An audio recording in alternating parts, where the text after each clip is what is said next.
하나님 말씀 창세기 2장입니다. 창세기 2장 1절에서 끝절까지 말씀 교독합니다. 1절 말씀 제가 먼저 받들어 봉독드립니다. 천지와 만물이 다 이루니라. 하나님이 지으시다 일이 일곱째 날이 때 마치니 그 지으시다 일이 다 함으로 일곱째 날에 안식하시니. 하나님이 일곱째 날을 복주사 거룩하게 하셨으니 이는 하나님이 그 창조하심에 만드시는 모든 일을 마치시고 이날에 안식하셨음이더라. 너희가 하나님의 성전인 것과 하나님의 성령이 너희 안에 거하시는 것을 알지 못하느냐.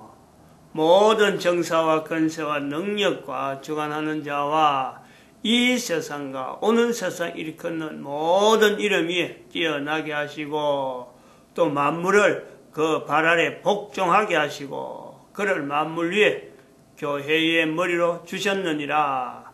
교회는 그의 몸이니 만물 안에서 만물을 충만케 하시는 자의 충만이니라. 평강의 하나님이 친히 너희를 온전히 거룩하게 하시고 또 너희 온 영과 혼과 몸이 우리 주 예수 그리스도 강림하실 때에 허물게 보존되기를 원하노라. 너희를 부르시는 이는 미쁘시니 그가 또한 이루시리라. 주 예수 그리스도 강림하실 때에 허물게 보존되기를 원하노라. 내 한 사람이 아니고 내 후손 다 포함되어서 대대로 이어지는 내 후손들이 주 예수 그리스도 강림하실 때에 허물게 보존되기를 원하는 것, 이런 축복이 있다면요, 이걸 급할 사람이 없는 거예요. 지금 현재 그렇죠.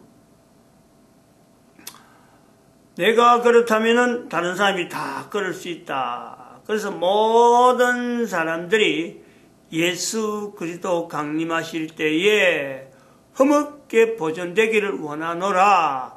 사도 바울의 위치에서 이 축복을 현재적으로 2012년이 지난 현재 모든 사람들이 자기 앞에 있는 어떤 사람이든 간에 많은 그 경우의 사람들, 여러 형편이 있는 사람들, 다양한 각계 각처의 사람들을 앞에 놓고 내가 축복할 수 있는 그런 위치에 있는 사람, 그 축복하는 사람, 축복할 수 있는 사람, 축복의 자격이 있는 사람, 그거는 다름 아닌 예수 그리스도 강림하실 때를 바라보면서 내가 현재적으로 예수님 오시는 것에 대해서 내가 준비하는 그 집에서 쓰임받는 물돈 하인, 혼인잔치에 있는 하인, 요한복음 2장인가요? 요한복음 2장인가? 요한복음 4장인가? 2장? 가나의 혼인잔치 2장인가?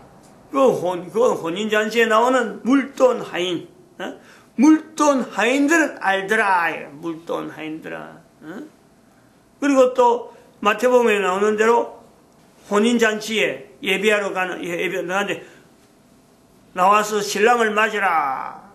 그래갖고 5처녀는 바지하고 5처녀는 문 밖에서 슬피우는 그 소리를 하는 예배하라. 신랑이 보라. 신랑이로다. 외치는, 신랑이 외치지 않는 거고, 하나의 혼인 풍습이지만은 혼인과의 관계와 자리에 있는 이 기쁨이 있는 거 아니에요. 기쁨, 평강의 하나님. 모든 인간들이 다 평강, 평강의 평화의 하나님, 평화. 우리 모든 사람들이 바라는 그 온전한 평화가 모든 사람들에게 온전히 이루어지는 그 때가 온다니까. 그때를 내가 지금 준비하겠다 하는 자세에 있는 사람. 바로 그들이 인류 모든 사람들에게 대대로 참 축복할 수 있는 그 위치, 그건 분명한 거예요. 근데 그걸 내가 아는 거죠. 내가 내로구나, 다른 사람이 아니구나. 사도 바울이 이미 지나갔고 또 2012년에 또 이런 내용을 발표한 사람도 이미 지나갔고 주변에 어느 누구라고 할 것 없는 이 축복할 수 있는 자리, 예수님을 맞이하는 자에서 내가 하나님 앞에서 준비된 하인이다. 준비된 어떤 알리는 소리꾼이다. 이런 위치가 있다는 거죠. 왜냐하면 예수님 오시는 건 분명하니까. 때가 되면 2012년 지났다. 지금 2019년 지난다. 또 2020년. 이게 가면 갈수록요. 이게 더 가까워지는 거예요. 근데 살아가는 사람들의 형태는요. 과거보다 지금이 앞으로보다 또 더 지금보다 앞으로가 더 악한 거죠. 악한 거요. 사람으로서 생각할 수 있는 생각보다도 사람이 아닌 경우에 생각할 수 있는 내용이요. 지금 굉장히 짙어지는. 옛날에는 그렇지 않았는데 지금은 완전히 달라지는, 그리고 과거보다도 더 살기가 힘드는 그쪽으로 나갑니다. 분명히. 이럴 때에 예수님 오신 것에서 내가 바로 하나님 앞에 준비된 자다 하는 것을 내가 개인이 인지하게 하는 그 장치가 있다는 그 장치. 그것이 11조인데 7년 11조라 7년. 그러니까 7년 11조 한 달 11조를 드릴 때마다 한 달로 단위해서는 지금 현재 우리 월급이라는 이 개념이, 경제 개념이, 이게 직장이라는 구조를 통해서 월급이 주어지고, 그래서 11조라는 이것이 어느 정도 인지가 되어지는, 일반 국민들에게 11조, 직장 다니는 사람들에게 11조, 그건 월급날에 뛰는 거다. 이렇게 되지만은 어떤 사람들에게는요, 1년에 한 번 드리는 11조가 있을 수 있어요. 농사하는 사람들. 절기에 따라서 나오는 농산물에 대해서 또 이래 11조를 드린다 할 때는 이게 다를 수가 있다는 거예요. 옛날에는 농사 지은 사람들에게서 나오는 것이 11조인데 요즘은 농사 지은 사람들요 11조 드릴 생각도 안 해요. 어림도 없어요. 어떻게 내가 농사 지어서 버린 돈인데 이 돈을 내가 이걸 내가 물론 뭐 자녀 학비라면 모르지만은 이 금 같은 돈이라 하잖아. 금 같은 돈을 어떻게 아무것도 반응 없는 교회에다가 11조를 드리냐. 농촌에서 더 심해요. 직장에 있는 사람들 월급이 꼬박꼬박 나오니까 드린다 하지만 농사의 사람들은요, 이거 보통 돈이 아니다. 이거 꼭에 써고 그런다니까. 또 어떤 사람들은 매일 드릴 수 있어요. 매일 10의 1이 계속 나오니까 그런 사람도 있다니까. 어떤 사람은 일주일 단위로, 어떤 사람은 막 시도 때도 없이 수입이 생길 때마다 드릴 수도 있어요. 근데 드릴 때에 내 것이 아니고 내가 버린 돈이라 하지 아니하고 내가 수입을 얻은 게 하지 아니하고 하나님의 것으로 돌리는 일부분이죠. 일부분. 나머지에 대해서 하나님 앞에서 내가 바로 쓰기 위해서 그런 표시로서 내가 11조로서 11조만 드리고 10의 9조에 대해서는 내가 쓰는 그런 내용의 10의 9조가 아니고 10의 9는 내가 쓰는 그 입장이지 내 거라 주장해갖고는요 그 11조요 절대 못 나갑니다. 돈 많든 적든 간에. 근데 그 드릴 때 지금까지는 그냥 막 하나님 앞에만 드린다 정도만 됐단 말이에요. 그건 2012년 이전까지는 하나님 앞에만 드리는 거다. 어떻게 쓰는지 모른다. 내가 드린 거니까 교회가 그걸 잘못 쓰든 요 관계에 내는 없다. 요런 자세로 있었다니 지금까지는. 이 잘못됐다는 거예요. 잘못됐다. 하나님의 것으로 하나님의 드리는 나머지 10의 9를 내가 하나님 앞에서 살아가면서 이건 정말 참 이런 귀한 걸 내한테 맡기다니 하면서 이런 자세를 가지는데 이제는 그게 아니라는 거지. 그게 우리가 최상적인 어떤 자세로 갖고 11절 되는 자세로 봤는데 이제는 그게 아니다. 예수님 오시는 것에 준비되어지는 내 한 사람 한 사람이 바로 성경에 나타나는 다양한 형태로 나타나는 하나님 오시는데 예비되어지는 수많은 발걸음들. 그걸요, 내가요, 이제는 나타내는 거죠. 나타내는 거. 그런 것을 통해서요, 우리가 사도 요한의 자리를 광야에서 외치는 자의 소리야. 광야에서. 7년 11조의 자세는 이 광야에서 외친 자의 자세의 일로 우리가 인지를 해야 돼요. 예수님이 오신다. 과거에 예수님 오실 것이다. 하늘의 영광이요 땅에는 기뻐하심을 입은 사람들 중에 평화로다 하는 이 내용을 듣는 사람은요, 실제로 준비하는 자세는 아닙니다. 듣는, 평강의 하나님이 오셨구나 라고 하는 듣는 위치에 있는 거예요. 이는 어떤 축복을 듣는 내용의 입장이 있는데, 이것을 실질적으로 예수님이 오시는구나 지금 기다리는 그 입장은요, 사도 요한의 소리를 이야기하는 거예요. 그 성경에 있는 표현 아니에요. 내가 지금 이야기하는 내용이 아니잖아요. 또 다르게 이야기하면 마리아에게 주의 계집종이오니 말씀대로 이루어지이다. 자기의 전 인생을요, 거기서 어떻게 영향을 받을지 모르는, 거기다 맡겨버리는 거예요. 보통이 아니죠. 그게 남자들은 어림도 없어요. 남자들은 참 100명, 1000명, 10,000명을 해도요, 사도 마리아의 그 표현에 걸맞는 행동을, 걸맞는 단안을 결정할 수 있는 사람은요, 이 세상에 한 명도 없다 할 정도로 우리가 볼 수 있는 거죠. 여자들은 누구나 가능하지만 남자들은 어느 누구도 가능하지 않는 그 고백이 있다는 거예요. 남자들에게 비견되는 것은 여인들에게는 일순간의 고백이 될 수 있겠지만 그래서 다 끝나버리는데, 남자들은 광야에서 생활하는 이 생활이 유지되는, 그걸 계속해서 광야지만은, 어렵지만은, 내가 지금 있는 환경은 정말 이거는 견디기 힘든 환경이 될 수도 있겠지만은, 그러나 뜻을 가지는 거예요. 뜻을. 왜 내가 광야에 나왔는가 하는 이 뜻을요, 자기가 계속 새기면서 예수님 오시는 것과 메시아를 기다리는 것과, 사도 요한의 경우, 세례 요한의 경우는 메시아를 기다리는 것과, 예수님이 다시 오시는 것과, 이게 똑같은 자세예요. 똑같은 자세. 2000년 전에 사도 요한이 했다면, 세례 요한이 했다는데, 내가 오늘 할 수 있는 내용이 뭐냐? 그게 바로 11조라는 11조. 11조를 통해서요, 이게 같은 내용으로 가는, 같은 내용으로. 지금 현재 우리가 2012 박근혜라 하는 이 내용을 모델로 하는 거고, 그 전부 다 포함되어 있잖아요. 2012 모델이라는 것은, 2012 박근혜라는 것은 예수님 오시는 시대를 나눠놓고 주변에 있는 모든 자들의 삶이 지금하고는 다르다는 거 아니야. 지금 모델 자체가 4명이, 앞에 있는 4명은 남자인데, 이제는 마지막 어떤 위치에서 여자가 나오면서 앞에 있는 내용을요, 전체 다른, 지금까지 볼 수 있는 내용에 전체가 포괄적으로 들어간단 말이에요. 포괄적으로.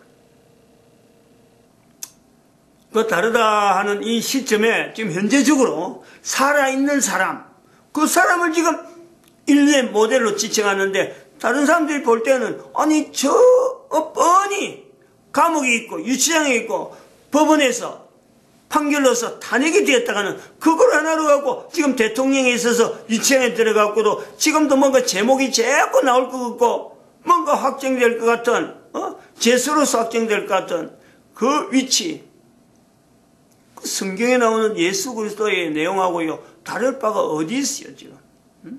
뭐가 다르겠어요?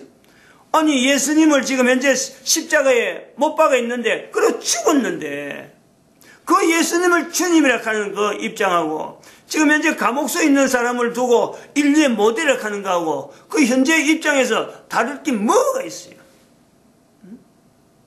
쉽지 않았다. 2000년 전에 나오던 우리가 성경, 신약 성경이라고 하는 이런 표현이 다양한 내용들이 성경이라고 하는 자리에 남아있는데, 그걸 우리가 들고 하나님 말씀이라고 하고 성경에 포함시키면서 과거에 2000년 전에 예수님 오실 적에 이런 사람들이 사도로서 이런 사람들이 참 제자들이 예수님을 증거했다.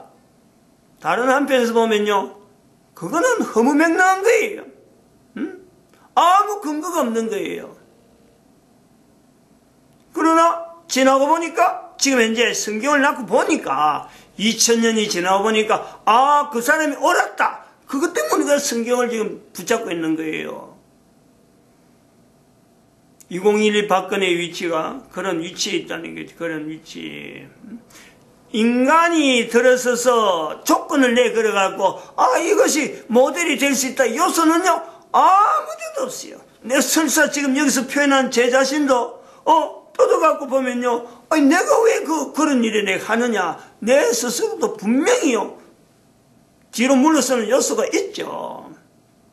그러나 말해야 되는 내용은 하나님의 인도하심이 있기 때문에 그렇다라는 거죠. 그리고 그 자체를 예수님의 어떤 십자가를 비교한 자체는 이거는 좀 너무 과한 내용이 되지만은 예를 들자면은 그럴 수도 있는 비교가 될 수 있는 요소이기 때문에 이렇게 연결이 되는 요소가 있다. 우리가 요소 후퇴하면서 또한 인정을 한단 말이죠.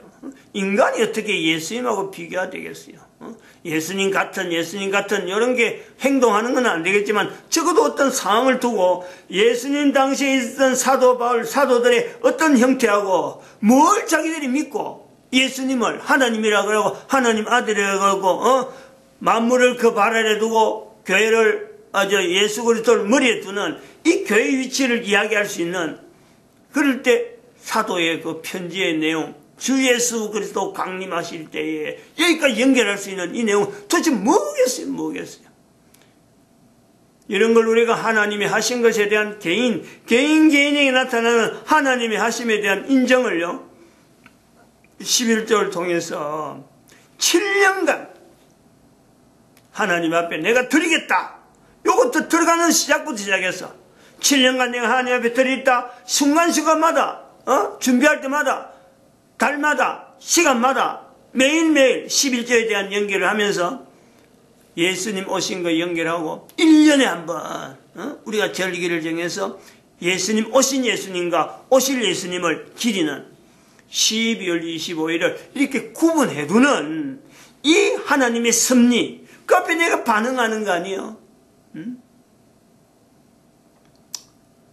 지금의 시대에 우리 대한민국 역사에 대한 이 정체성에 대해서 현재 있는 흐름에 대해서 아니야말로 참 2012 박근혜를 모델로 삼는 이거는 어떤 개인에게 주어지는 특별한 어떤 섭리 이런 내용이 모든 사람이 다 있어갖고 나도 그랬다 나도 2012 박근혜에서 하는데 나도 특별한 게 있었다 이렇게 할 필요는 없는 거예요. 한 사람이면 충분하고 그 어디서 지금 이런 한 사람이 나왔던 이런 내용의 상황 배경 자체가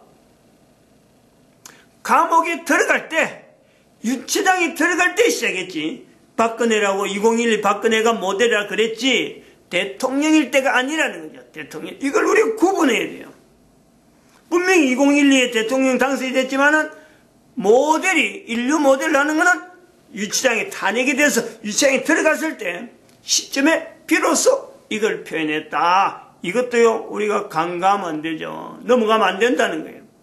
또한 마찬가지로 박근혜를 통해서 바로 대통령 된 문재인의 그 모습을 보면서 박근혜와 문재인 대통령 사이의 그 위치에서 이제 문재인 대통령이 됐구나. 이 대통령이 박근혜의 어떤 대한민국 국가의 역사 정체성을 나타내는 그 흐름에서 이 문재인 대통령은 이거는 탄핵 다음에 나온 대통령이기 때문에 완전히 대한민국 정체성, 역사 정체성을 말하는데 반대적인 위치가 있다.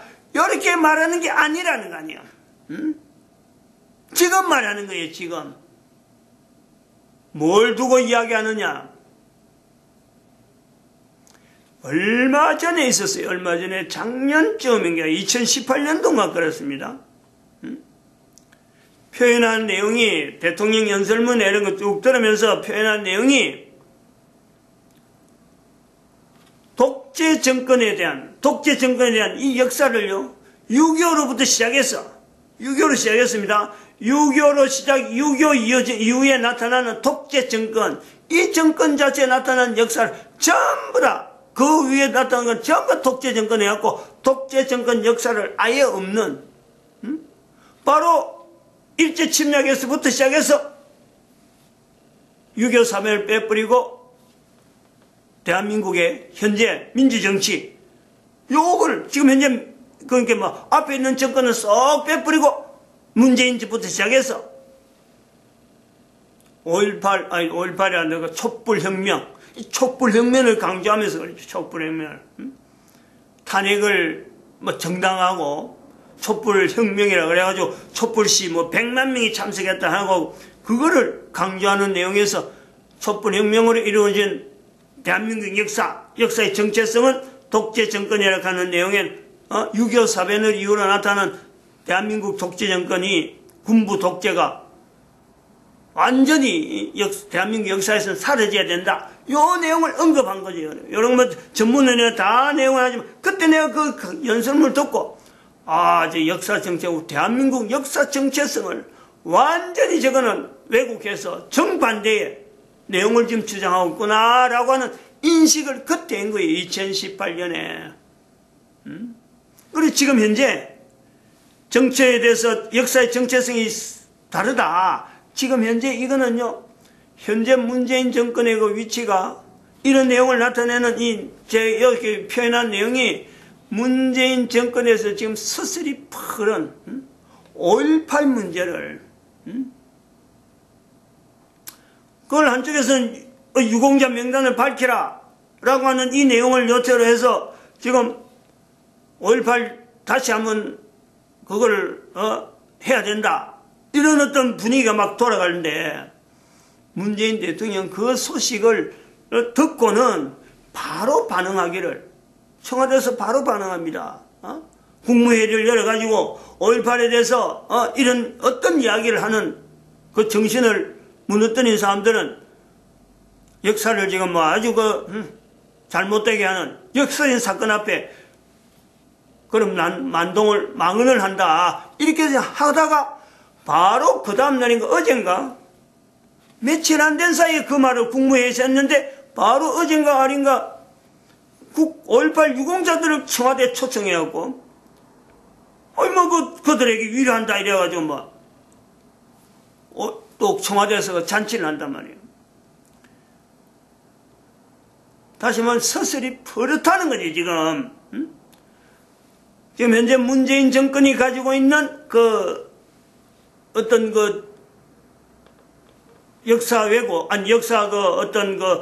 대한민국 국가 역사의 정체성에 대한 이 충돌이라고 하는 건요, 현재적으로 문재인 정권에서 좀 서슬이 버릇하는 거 아니에요. 그런데 지금 여기서 표현한다는 거죠. 역사를 바로 봐라. 지금의 역사는 전체 우리 대한민국에 속해 있는 모든 사람들은 역사 개념에서 문재인 정권에 대한 인지를 바른 역사관으로 지금 현재 문재인 정권에서 나타나는 5.18이라든지 민주화라든지 또 그러고 전체 나타나는 그 흐름 자체가 기존에 앞에 왔던 모든 역사 어떤 것보다도 다 우월이다. 그것이 우시하다. 그래서 국민들이 지금 인정을 하고 있는 거 아니에요. 그런 추세 속에서 제가 어제도 얼마 전에 말씀했지만 이 노예라가 지금 시찰에 거쳐갖고 이 청원서를 냈다는 거 아니에요. 청원서를.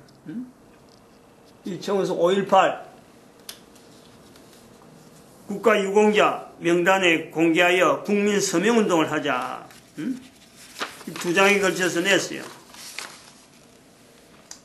두 장에 걸쳐 냈단 말이에요. 근데 이 내용을 내가 왜 지금 아침에 하느냐. 이 내용을 우리 이제 시찰회가 다음 주 시찰인데 이 작성한 지는 지금 일주일 전에 했어요. 지난주에 한 거고 앞으로 일주일 후에 이제 시찰회를 거쳐서 나가는데 이게 총회헌이니까 노에서 검토를 하는 거거든. 일단 시찰회는 그냥 통과는 거는 거. 그래서 노에서 검토를 하고 이게 총회를 올릴 거냐 말 거냐 하는 검토를 하는데 총회 올라가더라도 이 내용이 주장이 받아들이지겠느냐 이 걱정이 있는 거예요. 그만큼 지금 서슬이 퍼렇다니까. 그래서 지금 이래서 막 이런 걸 표현하고 안 그래도 아침에 내가 사실은 읽으려고 그랬어요. 그만큼 지금 박근혜 모델이라 하는 내용을 이야기할 때는 유치장이요. 또 이 문재인 정권에 대해서 이 국가 역사 정체성에 대해서 이 대조되어지는 이 위치를 이야기할 때는요, 지금이 최고죠, 최고죠.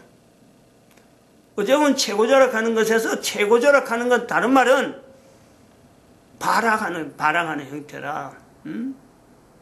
떨어지지 않으려고 계속 올라갈 줄 알고 발악하는 거예요. 근데 이제 정점에 왔다는 거지, 정점에. 그 시점에서 지금 이야기하는 내용이기 때문에 뭐 문재인 정권이 나중에 뚝 떨어져가지고 이야기하는 거하고는 전혀 다르다는 거예요. 요걸 이해를 해야 돼. 왜 지금 2012 박근혜를 이야기하는 그 시점하고 문재인 정권에 대한 역사 정체성에 대한 이 오해를, 우리 국민적인 오해죠. 이 내용을 지금 시점에서 이야기하느냐, 시기적으로 요런 정황이 있다, 나타내려 하는 겁니다. 마칩니다. 기도드립니다.